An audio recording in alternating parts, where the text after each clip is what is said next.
빌립보서 2장 12절부터 14절까지 말씀, 제가 12절을 먼저 읽겠습니다. 그러므로 나의 사랑하는 자들아, 너희가 나 있을 때뿐 아니라 더욱 지금 나 없을 때에도 항상 복종하여 두렵고 떨림으로 너희 구원을 이루라. 너희 안에 행하시는 일은 하나님이시니 자기의 기쁘신 뜻을 위하여 너희에게 소원을 두고 원망해 하시나니. 함께 읽습니다. 모든 일을 원망과 시비가 없이 하라. 아멘. 우리 제목 같이 읽겠습니다. 시작. 두렵고 떨림으로 구원을 이루라. 신앙생활을 하는 데 있어서, 특히 기독신자로서 기독인의 양심을 가지고 신앙생활을 하는 데 있어서 가장 큰 기준이 되는 것은 하나님입니다. 그래서 우리가 구원을 이루는 것은 하나님 앞에서 구원을 이루어내는 것입니다. 그러나 구원을 받고 나서도 또 신앙생활을 열심히 하면서도 우리 속에서 계속 일어나는 것은 관계 속에서 일어나는 시비와 원망과 갈등입니다. 오늘 본문 14절에도 보면 모든 일을 원망과 시비가 없이 하는 것, 이것이 굉장히 중요한 그리스도인의 생활입니다. 신앙생활입니다. 그런데 실제적으로 그렇지 못한 경우들이 많습니다. 가장 그런 것이 빈번하게 일어나는 곳은 바로 하나님과 나 사이에서의 내가 하나님 말씀에 전적으로 순종하지 못함에서 오는 갈등입니다. 또 내 자신이 하나님 앞에서 뭔가를 결정하고 살아갈 때 이것이 하나님 뜻에 맞나 맞지 않나에 대한 고민과 갈등입니다. 좀 더 빈번하게 자주 일어나는 것은 부부간에 일어나는 일들입니다. 부부간에 원망 그리고 시비가 있습니다. 이런 부분들이 부부싸움으로 번지기도 하고 참 심각한 갈등이 되기도 합니다. 부모 자녀 간에도 그러하고요. 또 피를 나는 혈육 간에, 형제 자매 간에도 그렇고 교회 공동체 안에서의 바로 지체들 간에도 그러합니다. 그리고 세상 속에 살아가면서 그 모든 관계 속에서 이 원망과 시비라는 문제가 있습니다. 그런데 성경은 분명히 원망과 시비가 없이 하라 이렇게 말을 합니다. 어떻게 해야 원망과 시비 없이 내 자신이 하나님 앞에서 살아가고 원망과 시비 없이 부부간에, 그리고 부모 자녀 간에, 형제들 간에, 지체들 간에, 그리고 세상 속에서 살아갈 수 있을까요? 오늘 본문을 통하여서 함께 이 부분을 점검하고 어떤 방식으로 살아야 될지 순서를 저희가 따져보도록 하겠습니다. 오늘 본문은 그러므로 이 단어로 시작을 합니다. 그러므로라는 단어를 시작할 때는 앞의 내용의 결론이라는 얘기입니다. 그래서 앞의 내용을 잠시 살펴보면 이렇습니다. 1장 30절에 보면 이 말을 하는 배경이 나옵니다. 왜 원망과 시비가 없도록 해라 이렇게 말을 하느냐 하면은 1장 30절에 배경이 나옵니다. 같이 읽겠습니다. 시작. 너희에게도 그와 같은 싸움이 있으니 너희가 내 안에서 본 바요 이제도 내 안에서 듣는 바니라. 싸움이 있다 하는 내용이에요. 원망과 시비로 인해서 빌립보 교회 내에 싸움이 있다. 무슨 이유인지는 이제 자세히 말하고 있지는 않지만 어쨌든 이 갈등과 분쟁이 있다라는 내용입니다. 이것과 관련하여서 2장 1절에서 이렇게 말합니다. 이런 부분들을 해결하기 위해서는 그러므로 그리스도 안에서 무슨 권면이 있거나, 왜냐하면 이 권면이 잘못하면은 원망과 시비가 돼요. 분쟁이 되고 갈등의 요소가 됩니다. 사랑에 무슨 위로가 있거나 이 위로를 또 잘못하면은 이게 갈등의 요소가 됩니다. 왜냐하면 위로를 한다고 했는데 위로받는 사람이 상처를 입어버리는 경우들이 많거든요. 성령의 무슨 교제를 한다거나, 이 교제는 좋은 거예요. 그래서 교제하자 이러는데 교제를 하면 할수록 아주 힘겨워지는 그런 일들이 벌어집니다. 긍휼이나 자비 이런 것들을 하고자 하는데 이것들이 뒤틀려 간다는 겁니다. 그때 그것이 싸움의 원인이 되기 때문에 바로 이 일과 관계에서는 이것이 가장 큰 원칙이다. 2절입니다. 마음을 같이 하여 같은 사랑을 가지고 뜻을 합하여 한 마음을 품어. 일단은 한 마음이 되어야 된다는 거예요. 하나가 되어야 된다는 겁니다. 그 안에서 비로소 권면도 또 위로도 교제도 긍휼도 자비의 행위도 할 수 있다는 겁니다. 하나가 되어야 된다 하는 것입니다. 그러면 어떻게 하나가 될 수 있는가? 어떻게 분리되고 분쟁하는 그 사람들이, 그 죄성이 바로 하나가 될 수 있는가? 3절 같이 읽겠습니다. 시작. 아무 일에든지 다툼이나 허용으로 하지 말고 오직 겸손한 마음으로 각각 자기보다 남을 낮게 여기고. 겸손한 마음이구나. 그런데 이것을 우리가 가져야 되는 이유 5절에 나와 있습니다. 너희 안에 이 마음을 품으라. 곧 그리스도 예수의 마음이니. 이 예수 그리스도의 마음입니다. 8절을 보면 사람의 모양으로 나타나사 비하의 신분을 가지시고 겸손하신 겁니다. 자기를 낮추시고 겸손하신 겁니다. 죽기까지 복종하셨으니 겸손하기 때문에 순종 복종을 해나가는 겁니다. 곧 십자가의 죽으심이라. 예수 그리스도께서 겸손함을 통하여서 하나를 이루었고 그 하나가 된 상태에서 비로소 우리는 권면도 위로도 교제도 긍휼도 자비도 행할 수 있다는 것입니다. 그렇지 않으면 싸움이 일어난다. 지금 빌립보 교회 내에 있는 싸움은 바로 그것이 원인이다. 이렇게 말합니다. 그러면 이제 이 겸손한 사람으로서, 겸손을 배우는 사람으로서 하나님 앞에서 어떻게 신앙생활에 한 스텝을 걸을 것인가에 대해서 오늘 본문이 말합니다. 그래서 이 싸움이 있는데 이 싸움이 있는 것을 해결하기 위해서 그리스도의 겸손을 배워야 되고 이 겸손 아래서 이렇게 순서를 밟아가라. 그러므로 나의 사랑하는 자들아 너희가 나 있을 때뿐 아니라 더욱 지금 나 없을 때에도 항상 복종하여 두렵고 떨림으로 너희 구원을 이루라. 바로 넘겨주시기 바랍니다. 두렵고 떨림으로 이 말입니다. 이 두렵고 떨림으로 라는 말은 하나님 앞에 서 있는 성도의 자세입니다. 하나님 앞에서 성도가 아니라면 하나님을 두려워하거나 떨지 않습니다. 왜? 모르니까. 그런데 성도는 하나님이 누구신지를 아니까 두렵고 떨림으로 선다는 것입니다.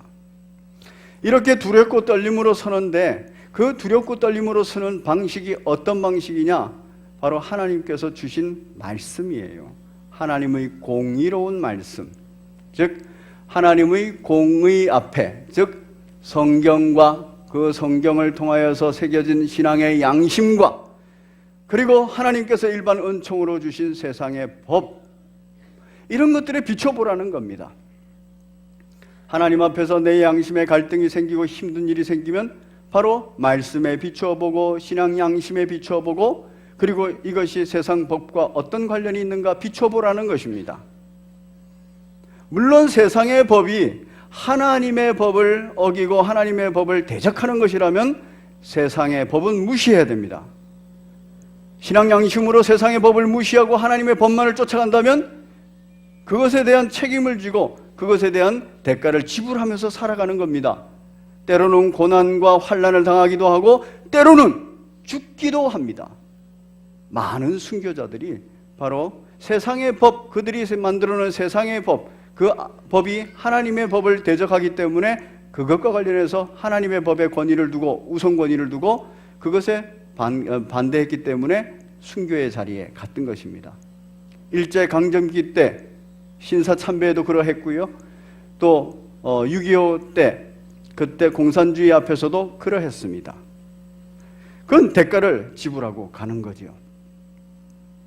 그러나 우리가 무슨 일이 생기면 나의 문제, 나와 부부 간의 문제, 그리고 부모 자녀 간의 형제 간의 그리고 교회 내 지체 간에, 그리고 세상 속에서 세상 사람들 간에 무언가 갈등이 생기면, 분쟁이 생기면, 싸움이 생기면 그때 가장 먼저 해야 될 첫 번째 발걸음이 바로 그 모든 사건을 하나님 앞에 딱 내놓고 정직하게 그걸 돌아보는 것입니다.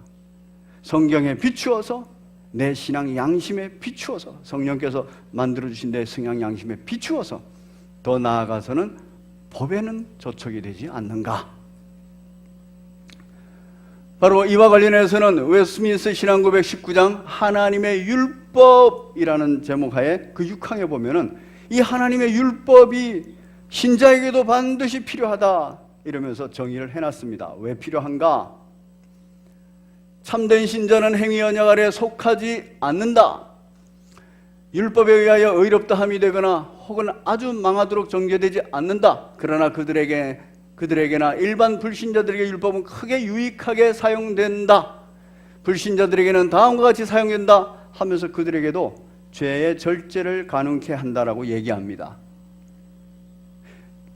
자, 그러면서 그 율법에 의해서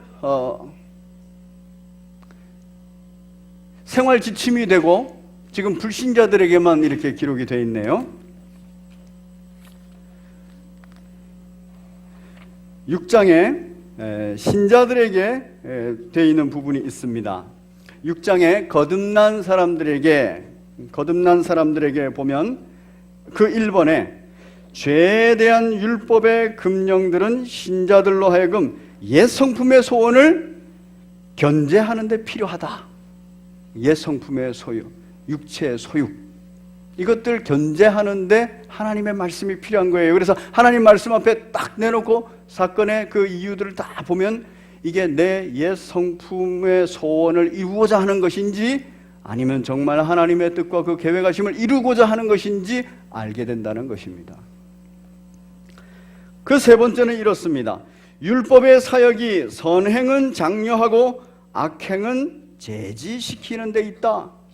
그래서 율법에서는 하나님이 말씀하시는 선행은 장려하고, 그리고 또 하나님께서 말씀하시는 그 악행은 제재하는데 그 기능을 합니다.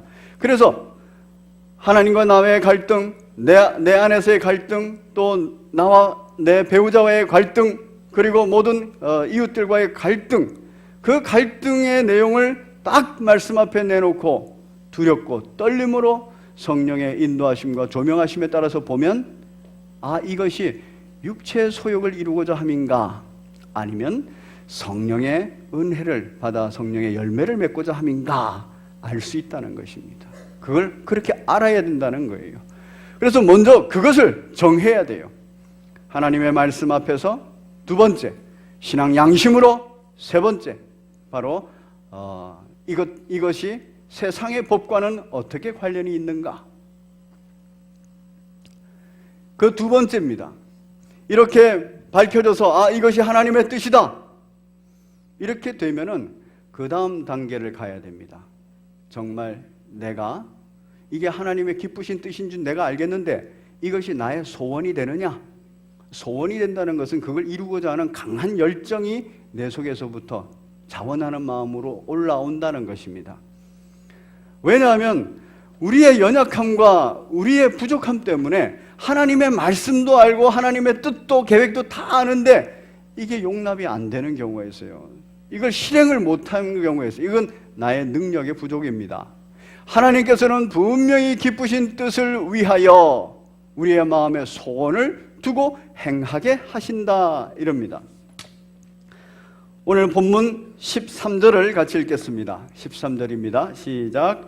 너희 안에서 행하시는 이는 하나님이시니 자기의 기쁘신 뜻을 위하여 너희에게 소원을 두고 행하게 하시나니, 하나님의 기쁘신 뜻, 그 기쁘신 뜻을 두고 내 소원이 되어서 그걸 행하게끔 하신다는 거예요. 그런데 내게 지금 그 일이 일어나는가? 자, 먼저 이것을 웨스트민스터 신앙고백서에서는 선행이라고 말합니다. 이 선행이 어떤 식으로 되어지는지. 자, 이 선행을 하는 데 있어서 가장 큰 전제는 참 자유자의 자원하는 마음이 있어야 됩니다. 그게 소원이 된다는 거예요. 이와 관련해서 웨스트민스터 신앙고백서에서 기독 신자의 자유라는 항목이 있습니다. 거기에 제1항을 보면 나와 있는데요. 해방의 측면에서 우리는 이런 특권이 있다, 해방과 특권이 있다 하면서 해방의 측면에서도 얘기가 되어지고, 둘째, 특권의 측면에서 이렇게 얘기되어집니다. 그 중에서 처음에 한번 그들이 같이 한번 읽겠습니다. 시작. 그들이 하나님께 자유로이 나아감과 하나님께 순종함인데, 이 순종은 노예적 공포로 함이 아니고 어린아이같이 단순하게 행하는 사랑과 자원하는 마음으로 행하는 것이다 됐습니다. 바로 노예적 공포로 행하는 것이 아니고 사랑과 자원하는 마음으로 그렇게 행하는 것이다 라고 말합니다.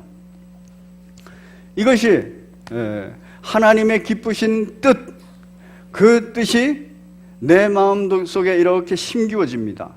그러면 성령께서 역사하시고 성령께서 행하시면서 내 마음속에 그 하나님의 뜻이 나의 소원이 되게 하시고 내가 사랑과 자원하는 마음으로 그 일을 행하게 하신다는 거예요. 억지로 코끼어서 가지 않는다는 겁니다. 여러분 억지로 코끼어서 가는 경험들 해보셨습니까? 아마 많이들 해보셨을 거예요. 특히 이 부부지간에서도 그런 게 많습니다. 남편이 아주 강하거나 이러면은 아내를 억지로 코껴서 아내의 의사와 상관없이 막 끌고 가는 경우 있어요. 그리고 아내가 또 강한 경우에도 남편이 그냥 억지로 코껴서 끌고 가는 경우가 있어요. 그럴 때 끌고 가는 사람도 힘들지만 끌려가는 사람은 그 속이 평안이 절대 없습니다. 기쁨이 절대 없습니다. 절대로 행복하지 않습니다. 그래서 그에게 자원하는 마음이 생기도록 기다려줘야 되고 그에게 자원하는 마음이 생기도록 설득해 나가야 되는 것입니다. 그러면 자원하는 마음이 생겨야만 우리가 하나님의 뜻대로 하나님의 계획대로 살아가는 그 선행을 할 수 있는가? 자원하는 마음이 생길 때까지는 가만히 있어도 되는가? 웨스트민스터 신앙고백은 그렇게 말하지 않습니다. 16장 선행과 관련해서 선행의 정의를 이렇게 하고 있습니다. 같이 읽습니다. 시작. 선행이란 것은 오로지 하나님의 거룩한 말씀의 명령대로 된 것이다. 따라서 성경 말씀에 보장이 없이 단지 인간의 맹목적인 열심에 의하여 고안된 것은 선이 아니며 또 혹은 단지 선의로 위장으로 선이 성립되는 것도 아니다. 하나님의 말씀의 명령대로 되어 있는 것이 선이라는 거예요. 그런데 사람들끼리 서로 얘기하고 합의해가지고 만들어진 것, 그건 선이 아니라는 겁니다. 자, 이런 선행에 대해서 정말 내 마음속에 자원하는 마음이 들지 않을 때는 그럼 안 하고 있어도 되는가? 웨스트민스터 신앙고백서는 그렇게 말하지 않습니다. 당연히 해야 하는 것이지만 이 자원하는 마음이 더 빨리 회복되고 더 빨리 불러일으키기 위해서는 선행이라는 것, 하나님의 뜻과 계획이라는 것은 행위로 먼저 해야 하는 것이 좋다 이렇게 말합니다. 신자들이 선을 행할 수 있는 힘은 그들 자신에게서 난 것이 아니고 전적으로 그리스도의 성령으로 말미암는다. 그래서 성령 충만을 구해야 돼요. 성령의 조명과 인도하심을 구해야 돼요. 그러면 또 한 가지, 그렇다면 밑에서 다섯 번째 줄에 그렇다고 하여 성령의 특별한 감동이 없는 때에는 어떠한 책임이든지 이행하지 않아도 되는 듯이 태만해져서는 안 된다. 그거는 태만이라는 거예요. 도리어 그들은 그들 속에 있는 하나님의 은혜를 불일 듯이 일으키려고, 이것을 빨리 일으키려면, 그리고 열정적으로 그 소원을 이루고자 원하는 마음이 생기려면 부지런히 선행을 힘써야 한다. 우리의 죄된 습성, 연약함 때문에 그걸 잘 알고 있는, 이건 인생이 모두가 그래요. 1647년도에 살았던 사람들이 쓴 글입니다. 500년 전에 400년 전에 이렇게 살았던 그 사람들도 우리하고 똑같은 성정을 가지고 있다는 거예요. 이게 인간의 가장 기본적인 죄성이라는 거고 연약성이라는 겁니다. 자, 그래서 선행을 열심히 해야 됩니다. 자원하는 마음을 열심히 불러일으켜야 됩니다. 그 다음에는 무슨 일을 할까요? 이렇게 자원하는 마음 속에 하나님의 공의가 실행이 되고 하나님의 긍휼이 실행이 됩니다. 그리고 나면 14절 같이 읽겠습니다. 시작. 모든 일을 원망과 시비가 없이 하라. 원망과 시비가 없이 가능하다는 것입니다. 자, 원망과 시비가 우리들 사이에 지금 현재 있는 분이 계시다면 왜 그럴까에 대한 얘기들을 아주 정직하게 자기 생각대로, 자기 판단대로, 자기 결정대로 말고 아주 정직하게 딱 하나님 말씀 앞에 내놓으십시오. 그리고 정직하게 신앙 양심으로 이거 하나님이 뭘 원하실까, 하나님의 뜻이 뭘까를 생각하십시오. 그리고 이거는 세상 법에 저촉돼도 되는지 저촉돼서는 안 되는지 이것도 생각하십시오. 그러면 방향이 나옵니다. 그럼 그 방향을 걸어가는 데 있어서 정말 내 마음속에 자유자로서 어느 누군가의 강압이나 강요나 어느 누군가의 압박이나 이런 거 없이 자유자로서 하나님 앞에서 이걸 자원해서 결정하고 갈 수 있는가, 가는 능력이 있는가, 행할 수 있는 능력이 있는가, 없다면 기도해야 됩니다. 그러나 마음속에서 가야만 한다면 내게 능력이 없어도 일단 가고 보라는 것이 바로 선행의 행위에 대한 말입니다. 왜냐하면 우리들의 연약함은 또는 우리들의 죄성은 자기를 끊임없이 합리화시켜요. 내 마음에 아직 생기지 않으니 내가 그냥 있어도 된다라는 태만으로 빠지기 때문에 그래서는 안 된다는 겁니다. 가라라는 거예요. 마음을 주시는 분도 행하시는 분도 이루시는 분도 하나님이신 줄 믿으시기를 바랍니다. 그렇게 갈 때 거기에서 오는 갈등들, 거기에서 오는 힘겨운 사실들, 고난과 환난, 때로는 핍박, 때로는 죽음일 수도 있습니다. 그 부분을 감당하고 가버려야 항상 그 이후에 원망, 시비 이런 것이 가슴속에 남지 않는다는 겁니다. 원망과 시비가 있어서는 절대로 평안이 없습니다. 평안 없이는 절대로 기쁨이 없습니다. 기쁨이 없이는 절대로 행복하지 않습니다. 바로 우리 하나님께서 하나님을 사랑하라라는 그 계명과 함께 내 이웃을 내 몸과 같이 사랑하라라는 계명 속에는 바로 이런 과정이 있다는 것입니다. 우리 같이 읽습니다. 시작. 내 이웃을 내 몸같이 사랑하라. 레위기서 19장 18절의 내용을 보면요, 거기에서 인용한 부분인데 거기에 보면 내 이웃을 향하여서 원망하지 말라, 원수 갚지 말라 이런 얘기가 있어요. 원망하지 말라는 얘기는 거기에 대해서 불만을 가지고 그러지 않았으면 되는데 하고 원망하는 거예요. 이스라엘 백성이 하나님께 원망했고 또 이스라엘 백성이 모세와 아론에게 그리고 지도자들에게 원망했고 우리가 우리의 배우자들에게 우리의 지체들에게 원망할 수 있습니다. 그거 하지 말라는 거예요. 그거 하지 않기 위해서 두렵고 떨림으로 점검하고 자원하는 마음으로 하고 자원하는 마음이 없으나 아직 방향이 정해졌다면 그걸 행하고 부지런히 행하고 그럴 때 원망 속에 안 들어간다는 겁니다. 원수 갚는다 하는 얘기는 시비를 가린다는 얘기예요.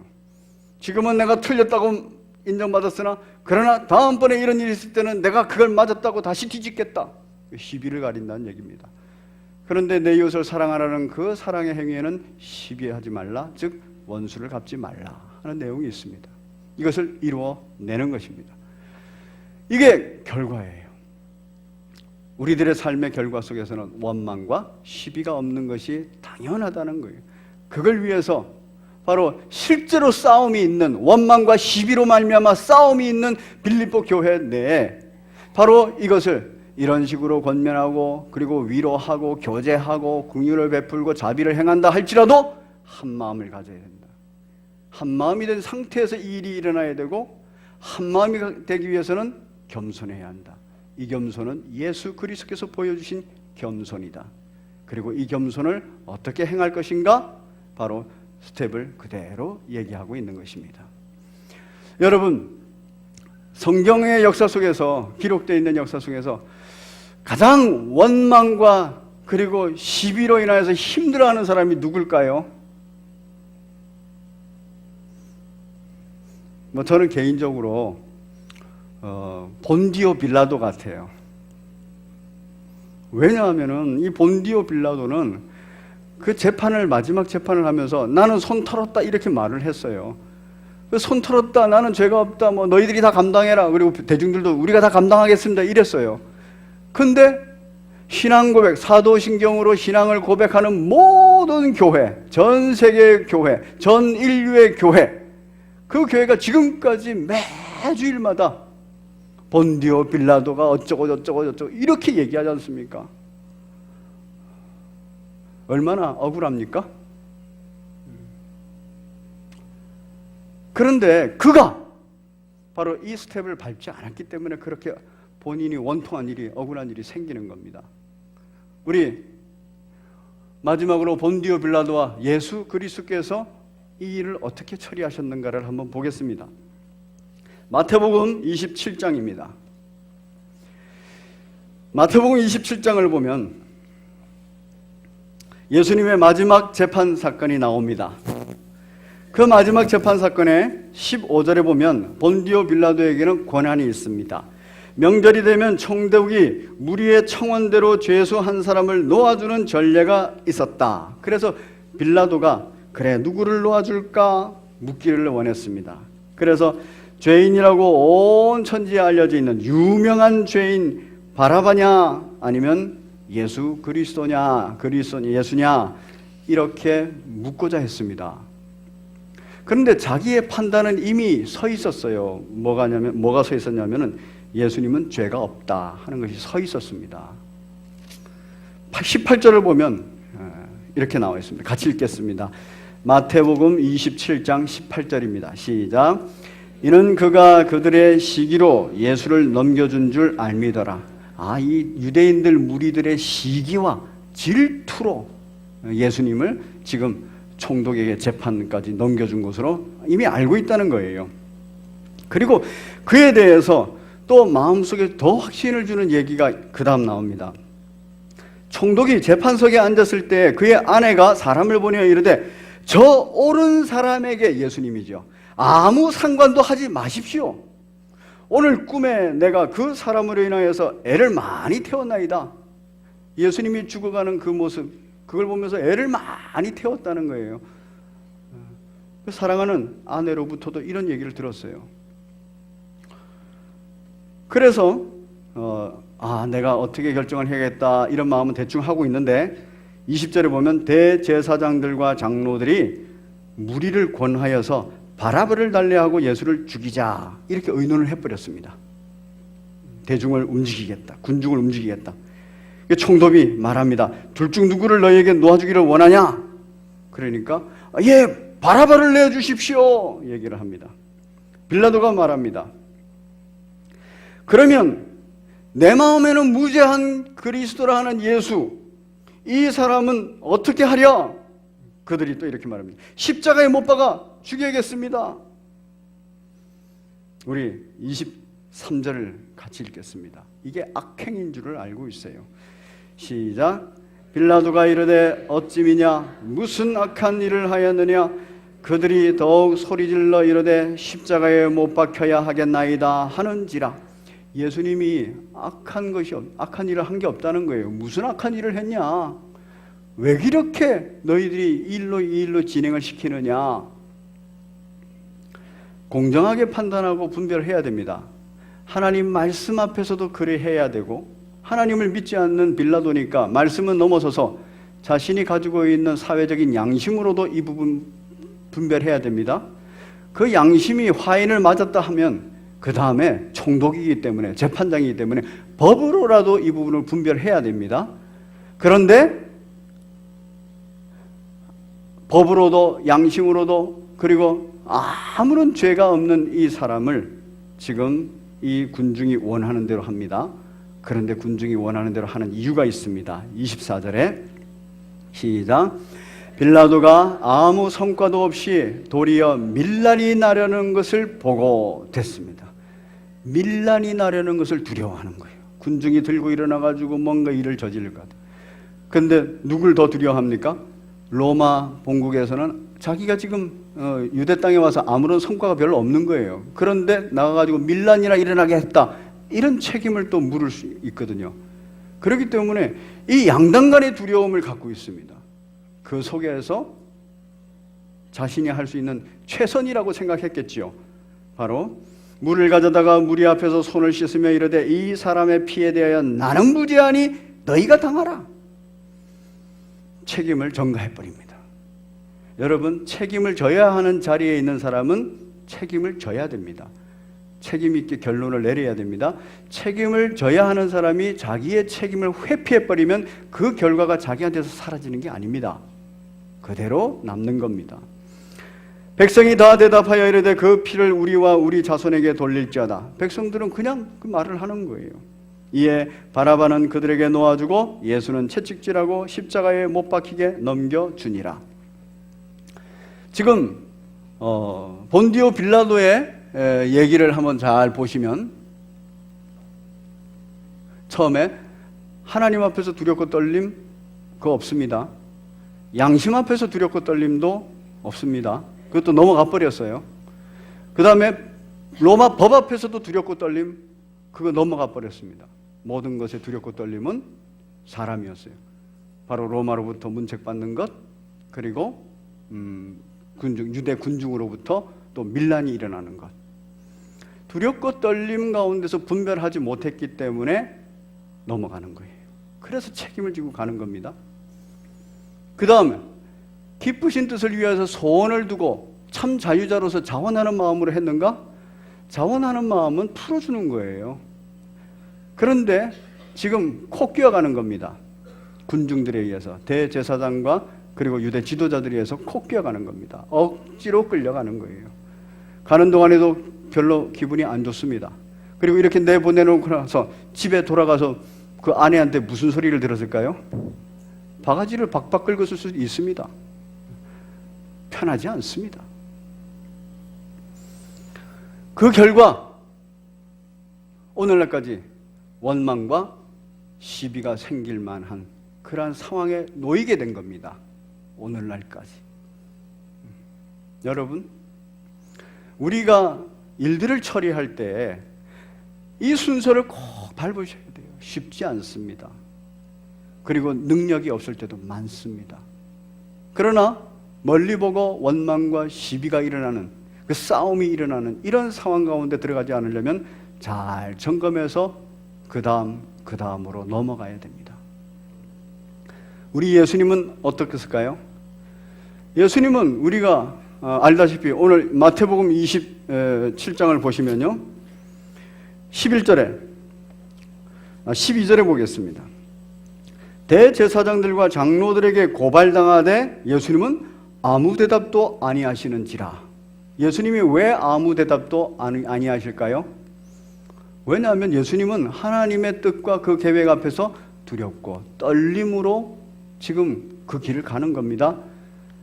예언되어 있는 대로, 성경에 예언되어 있는 대로라는 말을 하면서 십자가를 지기 전날 밤 겟세마네 동산에서 그렇게 땀방울이 핏방울이 될 정도로 그렇게 두려워하면서 내 잔이, 이 잔이 정말 지나갔으면 좋겠습니다 라고 개인적으로는, 인간적으로는 아주 힘든 상황에 있어요. 그런데 하나님이 뜻이 이거다, 하나님의 계획이 이거다 하니까 그 두렵고 떨림으로 그 구원의 길을 걸어가시는 겁니다. 아무 대답도 않고 갑니다. 13절을 보면 이에 빌라도가 이르되 그들이 너를 쳐서 얼마나 많은 것을 증언하는지 듣지 못하였느냐. 다 들었다는 얘기예요. 예수님 억울합니다. 그런데 아무 말 없이 간다는 거예요. 이것과 관련하여서 14절에 한마디도 대답하지 아니하시니 총독이 크게 놀라더라. 이 놀라더라는 것은 감동이 됐다는 말이에요. 총독이 볼 때는 무죄한데, 억울한 상황인데 아무 말도 않고 가는 이것이 참 놀랍다, 대단하다. 그래서 그 뒤에서 시기로 인하여서 지금 입건이 돼서 재판까지 올라왔다, 이 얘기를 하는 겁니다. 우리 예수님 이제 그 이후에 십자가를 지고 가셨어요. 그 모든 과정은 전부가 하나님의 말씀, 하나님의 뜻, 하나님의 계획을 이루려 하심이라.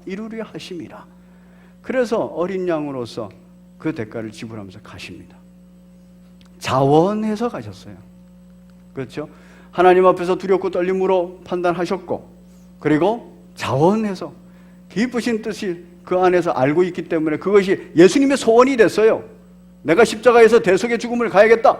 예수님의 소원이 됐고, 그리고 참 자유자로서 자원해서 그 길을 가신 겁니다. 그리고 나서 오늘날에는 어떻습니까? 오늘날에는 원망하고 시비하는 일들이 생긴가요? 오히려 더 영광스러운 자리에 계십니다. 이웃을 사랑하는 자리에 계십니다. 결론을 내립니다. 우리의 삶 가운데 하나님과 나와의 관계 속에서, 내 자신의 삶을 돌아보면서, 나와 배우자의 관계 속에서, 나와 부모, 자녀, 형제, 지체, 그리고 우리 교회 지체, 또 세상 속에 살아가면서 이 관계라는 것에서는요, 항상 원망과 시비가 일어날 수 있는 그 상황들이 항상 도래해 있습니다. 그때마다 우리는 원망과 시비 없이 길을 걸으려면, 신앙생활을 하려면, 평화가 깨지지 않으려면, 기쁨이 깨지지 않으려면 반드시 이 세 가지의 길을 걸어야 된다는 것입니다. 주님 앞에서 복된 길을 걸으시는 여러분 되시기를 바랍니다. 우리 말씀 한번 읽고 마치도록 하겠습니다. 우리 빌립보서 2장 12절부터 14절까지 함께 교독하겠습니다. 제가 먼저 읽겠습니다. 그러므로 나의 사랑하는 자들아, 너희가 나 있을 때뿐 아니라 더욱 지금 나 없을 때에도 항상 복종하여 두렵고 떨림으로 너희 구원을 이루라.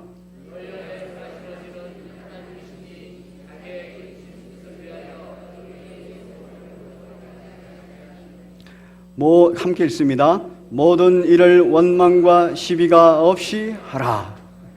하나님 앞에서 그렇게 살아가시고, 부부간에도 배우자를 향해서 그렇게 존중하시고, 그리고 대화하시면서 살아가시고, 그리고 온 형제와 지체간에서 사람들과의 관계 속에서 바로 이 길을 잘 걸으시기를 바랍니다.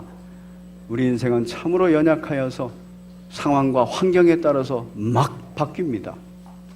원리와 원칙 없이. 그리고 감정에 따라서 막 바뀝니다. 원리와 원칙 없이. 이런 연약함을 아시고 하나님께서 제시하신 복된 길로 걸으시는 여러분 되시기를 바랍니다. 우리 찬송 부르는데 찬송가를 바꾸겠습니다. 찬송가 411장 아 내 마음속에, 우리 함께 찬양 올리시면서 준비하신 예물 함께 드리겠습니다.